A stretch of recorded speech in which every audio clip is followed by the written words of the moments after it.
நமஸ்காரம். இன்று திருப்பாவை 13வது பாசுரம் பார்ப்போம். நோன்பு ஆரம்பித்து 13 நாட்கள் இன்னைக்கு.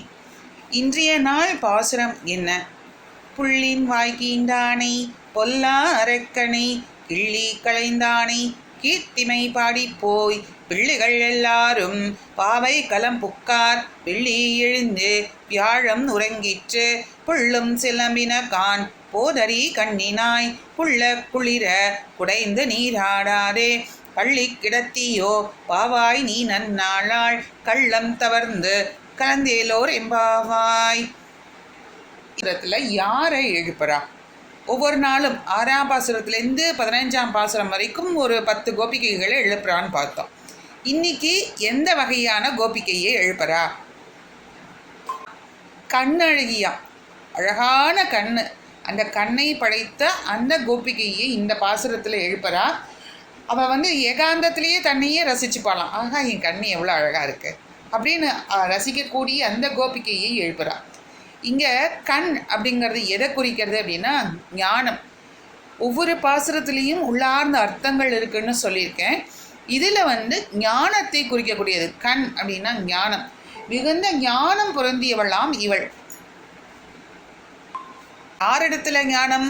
எம்பெருமான் ஸ்ரீமன் நாராயணன் பகவான் இருக்கான் இல்லையா, விஷ்ணு பகவான், அவனை குறித்த ஞானம் உடையவளாம் இந்த கோபிகை. இப்போ இந்த கோபிகை என்ன நினைக்கிறாளாம்? கண்ணன் தன்னை தேடி வரணும் அப்படின்னு. நம்ம போகிறத விட கண்ணை நம்மளை தேடி வரணும் அப்படின்னு நினைக்கிறாளாம். எதுக்காக அப்படி நினைக்கிறா அப்படின்னா, நார்மலாக பார்த்தேன் அப்படின்னா, நம்ம அவன் காலை பிடிச்சிருந்தாலும் ஒரு கதை சொல்லுவா வைணவ சம்பிரதாயத்தில். குரங்கு குட்டி என்ன பண்ணுமா, அம்மாவை தான் போய் இருக்க பிடிச்சிக்குமா. ஆனால் பூனை என்ன பண்ணும், தன்னுடைய குட்டியை வாயில் மேலாக அப்படி கவிழ்ந்து போகும். ஆனால் அது கீழே விழவே விழாது. அந்த மாதிரி இருக்கணும். நம்ம போய் பற்றின்றாலும் பெருமாள் நம்மளை எந்த தருணத்திலையும் விடாத அளவுக்கு இறுக்கமாக அவனை பிடிச்சுக்கணும் அப்படின்னு சொல்லுவாள்.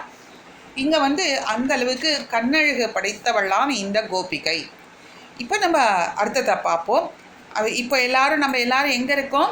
ஸ்ரீவில்லிபுத்தூரில் ஆண்டாள் நாச்சியார் நம்ம கூட இருக்கா.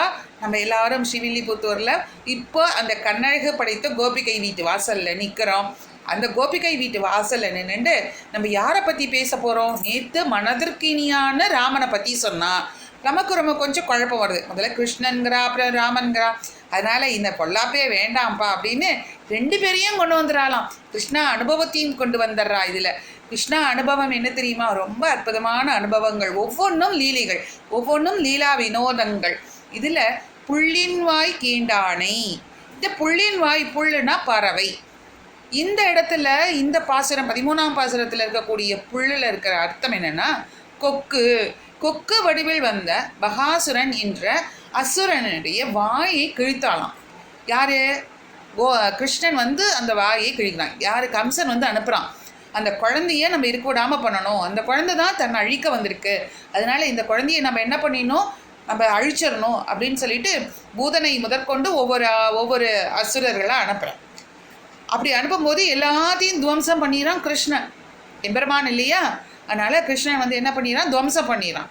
இப்போ பார்த்தா மகாசுரன் கொக்கு வடிவில் வருதான்.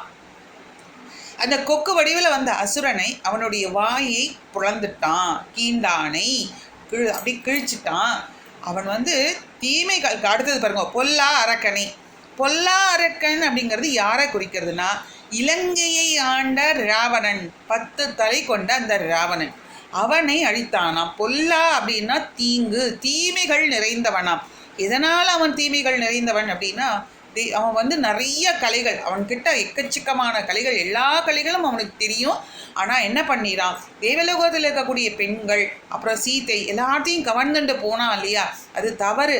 அதனால் அவனை பொல்லா அரக்கனை அவனை என்ன பண்ணாராம், கிள்ளி களைந்தானே. கிள்ளி களைந்தான். இப்போ ஏதாவது ஒரு விஷயம் இருக்குது அப்படின்னா, ஒரு பூச்சி பறக்கிறது, தப்புன்னு எல்லாரும் அடித்து தூக்கி போட்டுருவா. சில பேர் பயப்படுவோம். ஆனால் இங்கே கிருஷ்ணனும் ராமனும் என்ன பண்ணுறாலாம், அப்படி சன நேரத்தில் அழிச்சிடுறா. அதாவது சன நேரம் அப்படின்னா ரொம்ப ஈஸியான அர்த்தம். போகிற யுத்தம்லாம் நிறைய நாள் நடந்தது. ஆனால் இங்கே எதை சொல்கிறான், கிள்ளி களைந்தானா ரொம்ப ஈஸியாக விளையாட்டு போல அந்த ராவணனை அழித்தவன் யார்? எம்பெருமான்.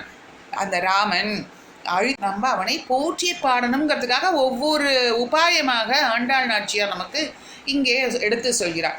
அப்போ கிள்ளி கழுந்தானை மிக எளிதாக, அதுதான் அர்த்தம், மிக எளிதாக சுலபமாக அந்த ராவணனையும் பகாசுரனையும் அழித்த எம்பெருமானை அவனுடைய பெருமைகளை நாம் பாடி சென்றோம் என்றால், எல்லாரும் நம்ம எதுக்கு இருக்கோம்? பாவை நோம்பு இருக்கோம். ஏதோ ஒரு குறிக்கோள், அந்த குறிக்கோள் நமக்கு நடைபெறும்.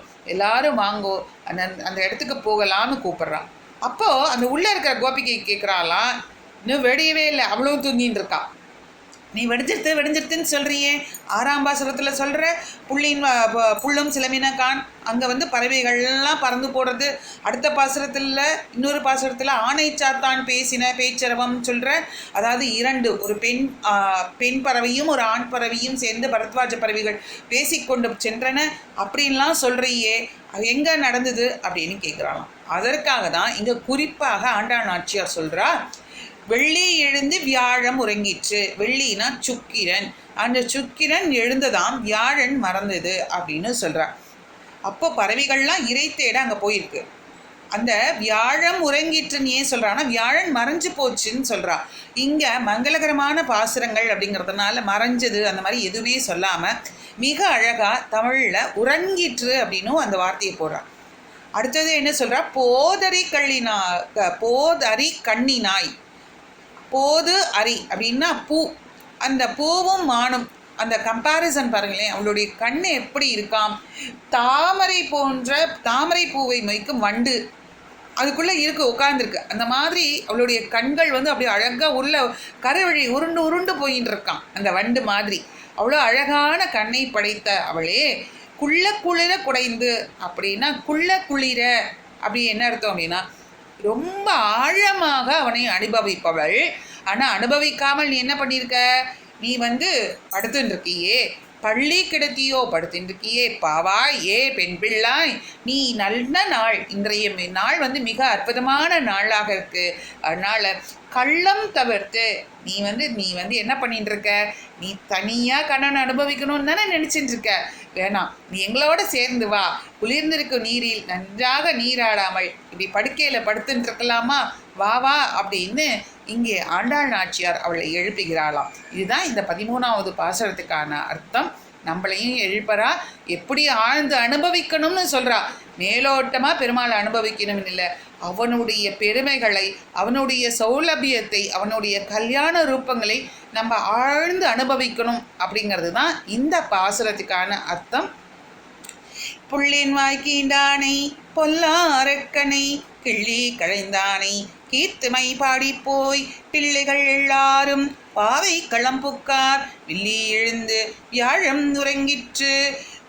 புள்ளும் சிலம்பினகான் போதரி கண்ணினாய் குளிர குடைந்து நீராடாதே பள்ளி கிடத்தியோ பாவை நீ நன்னாளாள் கள்ளம் தவர்ந்து கலந்தேலோரெம்பாவாய். 13வது பாசுரத்தில் குறிப்பால், அதாவது நேரடியாக சொல்லாமல் குறிப்பால் உணர்த்தக்கூடிய திவ்ய தேசம் அப்படின்னா அது திருக்குடந்தைனா கும்பகோணத்தில் இருக்கக்கூடிய இந்த 6 அமுதன் அந்த பெருமாளை இங்கே சொல்கிற திவ்ய தேசத்தை. இன்னொன்று மறைமுகமாக ஒரு அர்த்தம், ஒரு குறிப்பால் சொல்கிறது என்னென்னா, அந்த ஞானம் போதரி கண்ணினாய், நல்ல அறிவு இருக்கக்கூடிய அந்த பெண்ணை சொல்கிறா இல்லையா. அப்படின்னா நம்ம ஆச்சாரியனை, நாம் திருவடியை நாம் பற்ற வேண்டும் அப்படின்னு இதில் சொல்கிறா. ஸ்ரீ ஆண்டாள் திருவடிகளே சரணம். இன்றைய பொழுது இனிய நாளாக எல்லாருக்கும் அமையட்டும். எல்லாருக்கும் எல்லா சகல சௌபாகியங்களும் கிடைக்கணும்னு ஆண்டாள் நாச்சியாரை பிரார்த்தித்துண்டு ஸ்ரீ ஆண்டாள் திருவடிகளே சரணம் சரணம். எல்லாருக்கும் நமஸ்காரம். நன்றிமா.